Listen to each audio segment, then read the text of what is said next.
Greetings, dear friends. My name is Vasyl Pekhno. I'm a Ukrainian journalist, and I'm really happy to invite all of you to watch this live, fresh video update on battle map review of Ukrainian war as of June the 21, 2025. Please join with your likes, share this video, subscribe to our YouTube channel, and leave your comment below. Let's start with such a short introduction. Let's go to the facts. What is going on our front lines? Every voice matters. Join our community, support independent journalism, and help us bring you the truth from Ukraine. Become a member of Ukraine today. Join us now. Let's start with an overview of the situation in the south, because yesterday the spokesperson for the Southern Defense Forces reported that there are visible, clear signs here. Everything indicates that the Russians will become more active in the south. The south is a broad concept, let's put it that way. It includes at least two, if not three, active directions: Orikhiv, Huliaipol, and Kherson with its Kherson Islands. Overall, the entire area is overseen by the enemy's south group of forces. It seems that's what it's called, South, led by General Teplinsky, and this group consists of approximately 125,000 personnel. This is one of the largest formations the occupiers have on our territory. In principle, but that's on one hand. On the other hand, you clearly understand that it's also one of the largest in terms of territory, as it is responsible for the occupation of Zaporizhzhia region, that entire corridor, and the left bank of Kherson region. So on one hand, it's a large number, but on the other hand, it's not that big if we're talking about offensive operations. Undoubtedly, the enemy will obviously try to carry out more active assault actions here in the south. Indeed, in the near future, the spokesperson for the Southern Defense Forces is right. However, it cannot be said that they are not conducting such actions right now. The islands near Kherson in the Dnipro are being attacked, constantly attacked. The Russians have dreams of an amphibious operation, of creating a Krinky 2. But as for such an amphibious operation actually happening, well, the chances of that are extremely minimal. In Zaporizhzhia, however, is where we might expect an intensification of hostilities. In particular, we have already been observing this recently in the areas of Huliaipol, and ultimately the Orikhiv direction is also among the active ones, which could become even more active. In particular, right here near Orikhiv, the soldiers of the 65, for example, Mechanized brigade, are demonstrating their readiness to, let's say, engage the enemy, and are practicing with FPV drones at the maximum range they can reach. The advantage of this direction is that it is steppe here. And in the conditions of the steppe, in the context of modern drone warfare, the steppe without tree lines allows for the destruction of the enemy in open terrain, which is exactly what the soldiers of the 65 Mechanized Brigade are doing to prevent enemy activity in the Zaporizhzhia region. The brigade's own battalion of unmanned aerial systems carried out a successful operation behind enemy lines. In particular, thanks to the strikes delivered, a small-sized 1 lone 112 Garmon radar station was destroyed. Here we can see a direct hit on it. In addition, literally in the past few days, our drones have destroyed in the Russian ranks, in the Russian rear, 1 buggy, 4 Kamaz trucks, 1 Ural truck, 1 Bukhanka van, 1 fuel tanker, 1 ammunition vehicle, and 1 artillery gun. So this is the kind of work the 65 Brigade has accomplished, as it prepares, among other things, to counter the enemy's increased activity. Why will this direction be further reviewed? There is a clear logic here. Right now, in many directions, the Russians have actually created perhaps the most threatening situation in the past year and a half, since they are pressing everywhere and all at once, from the Sumy region all the way to the south of Donbas. The only relatively untouched directions so far remain the Zaporizhzhia and Kherson areas, that is, the south group of forces, the Dnipro group of forces, as it is called, the Dnipro of the enemy grouping. Accordingly, this group of forces will also quite expectedly intensify combat operations in this direction. And this could actually happen very soon in the near future in order to further tie down our troops, including in the south of the Teve Operational Strategic Group, and to stretch our forces with the aim of seeking success in the main direction of the offensive. This is in the Donbas. That is, even if the Zaporizhzhia area does see more active and intense combat clashes, the main logic and primary efforts of the enemy will still be focused on our eastern Donetsk direction. At the same time, by the way, as I have mentioned before, there is a clear logic in the fact that our forces are trying to counteract the enemy's logistics in the south by, let me remind you, striking fuel tankers, cutting off electricity in Melitopol, launching attacks on Yakimivka key railway U-band, destroying an enemy equipment train during its movement 2 weeks ago. You may recall the record number, nearly 100 vehicles, and approximately 15 tanks were destroyed right on the move. In total, as the train was in transit, indeed, ultimately the same strike on the Crimean bridge, the explosion beneath it, the sabotage on the railway near Mariupol, all of this, partisan, this sabotage work, and even I would also mention the recent report from the main intelligence directorate about the elimination of the acting head of Berdyansk, the occupier, well, not the occupier, but the collaborator who was there and headed the occupation administration. This is also work aimed at destabilizing the situation in the south and preventing their activities there. However, it is clearly not possible to carry this out completely on a global and thorough scale so that the enemy would entirely abandon the idea of intensifying activity in this direction. And here, it is hard not to agree with the spokesperson of the Southern Defense Forces that we should expect more intense fighting in the south. By the way, in the meantime, it's worth mentioning another incident that literally happened just yesterday in terms of sabotage activity in the south. There is a group of guys working very effectively here, let's put it that way, and this is in Tokmak. The location of enemy personnel was struck. The Center for the Study of Occupation and Petro Andrushenko are reporting on this. At that location, there was a base for the occupier operators, and not just any occupiers, but UAV operators, in other words. The main strike component right now, both for our army and the enemies, is the UAV operators. They were hiding here in the hospital. Some of them were taken to the maternity ward, and some of them were eliminated right in this building. These strikes happened literally yesterday, the day before yesterday. Yesterday, reports about them appeared. The day before yesterday, in fact, the strike on them happened in Tokmak. That's how things are in the south. But I'll repeat, Zaporizhzhia, the south, will serve as a diversionary maneuver in relation to the east. In the same way, the Sumy direction is actually a diversion in relation to the east as well. Although there really are threats here, their own situations, their own difficulties, let's put it that way.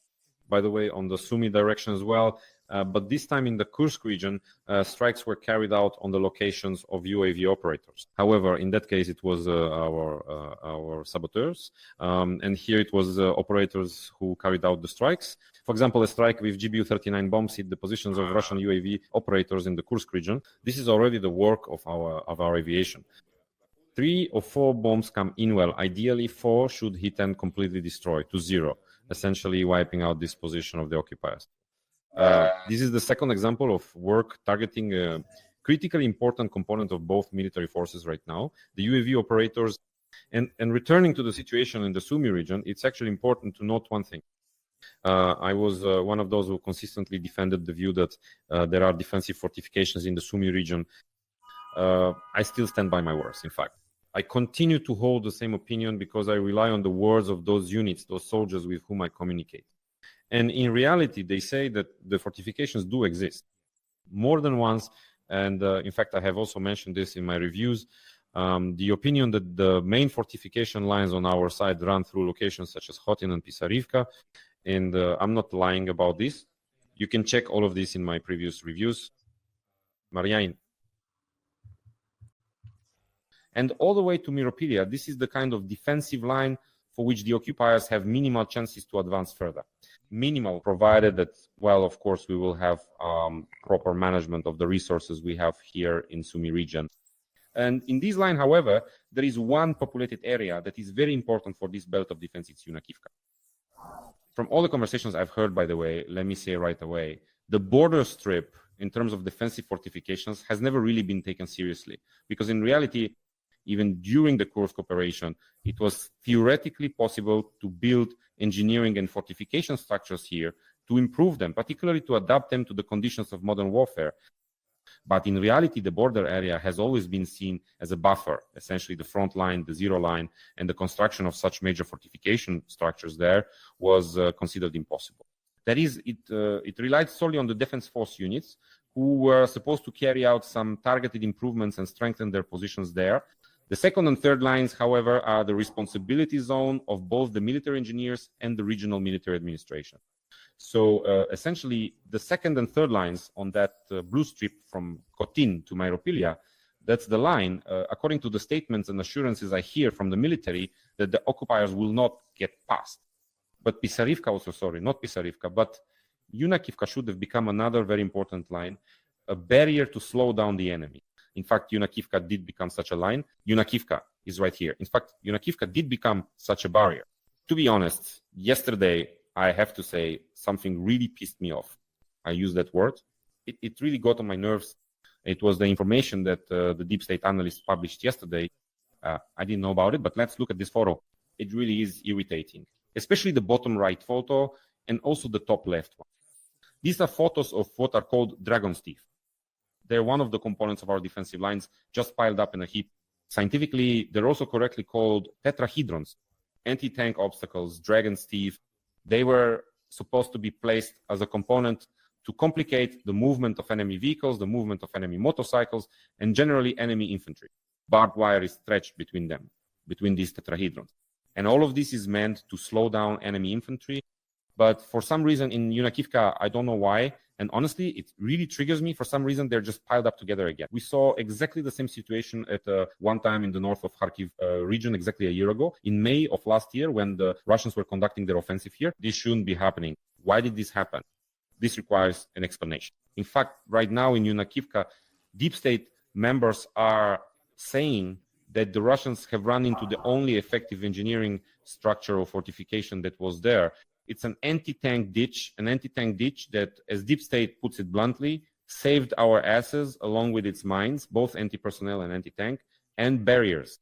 This anti-tank ditch significantly slowed down the enemy in Yunakivka, which is exactly what we're seeing now.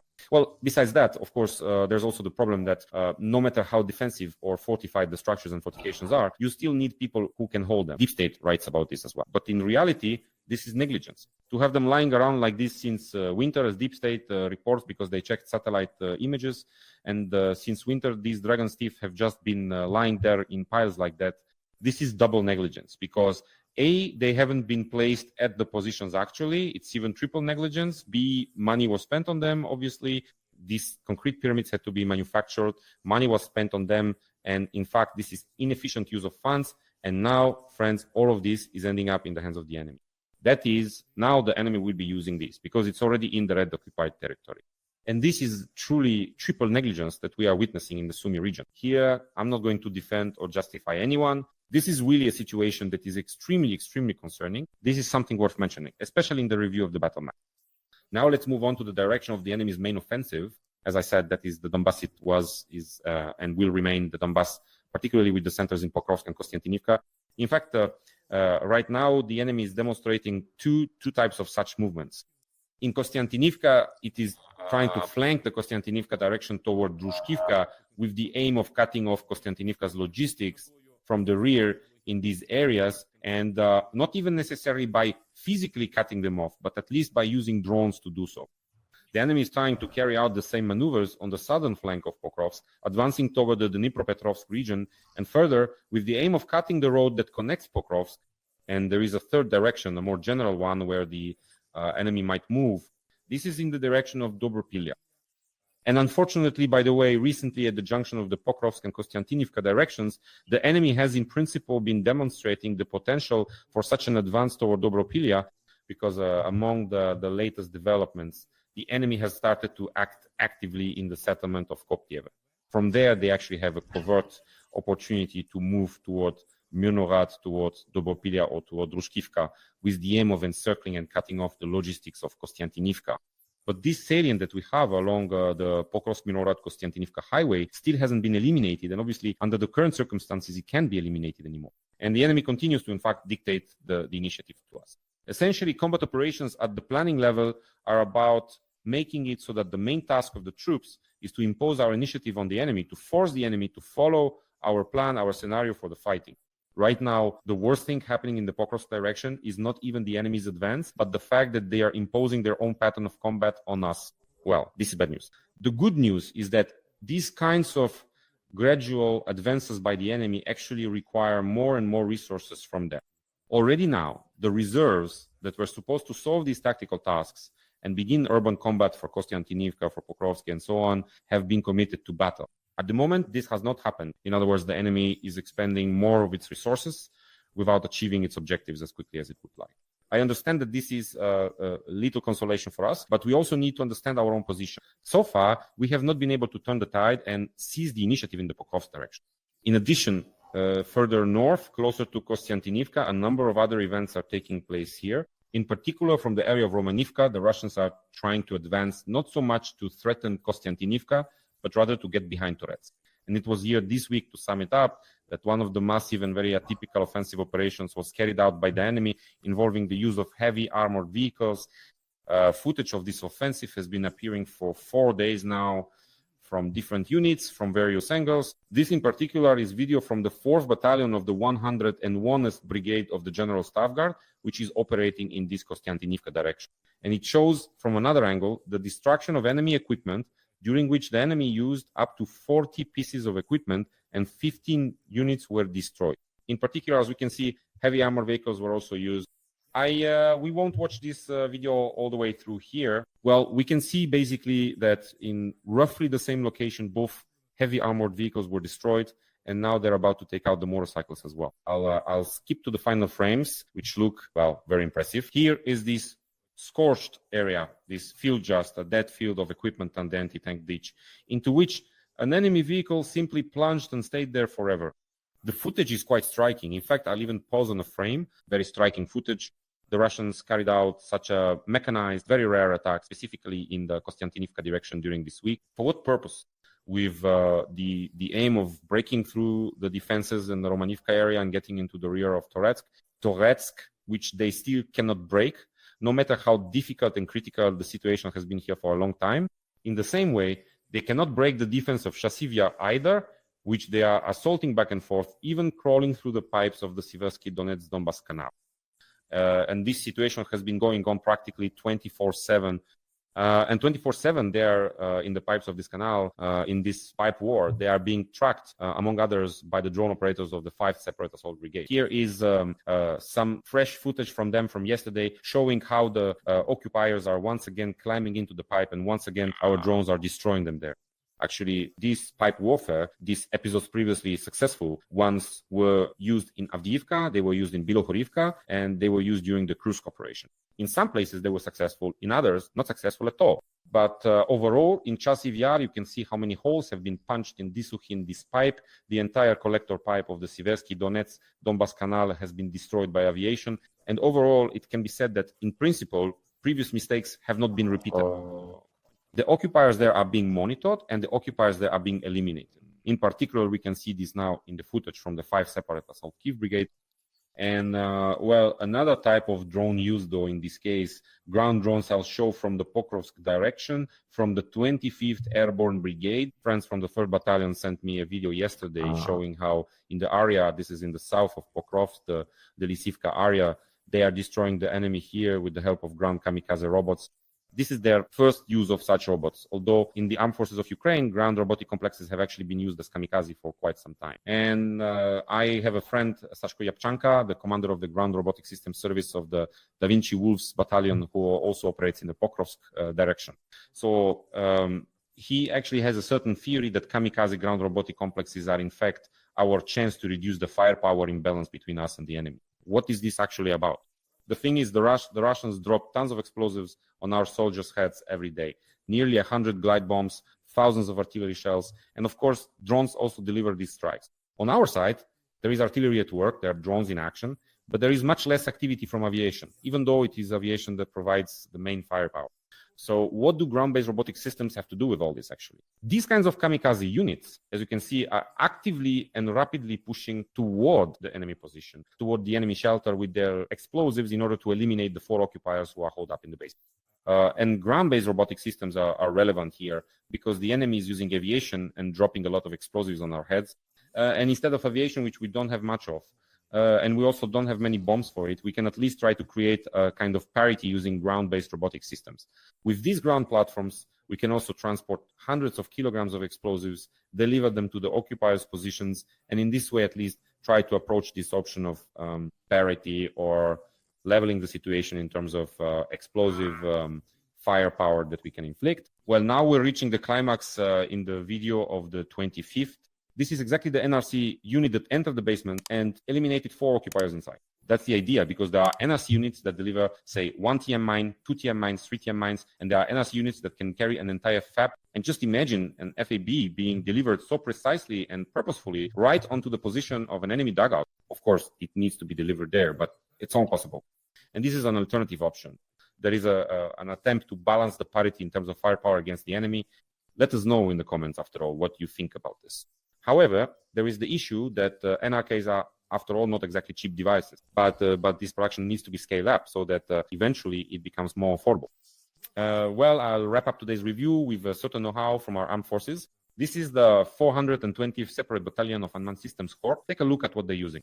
A grenade launcher mounted on an FPV drone.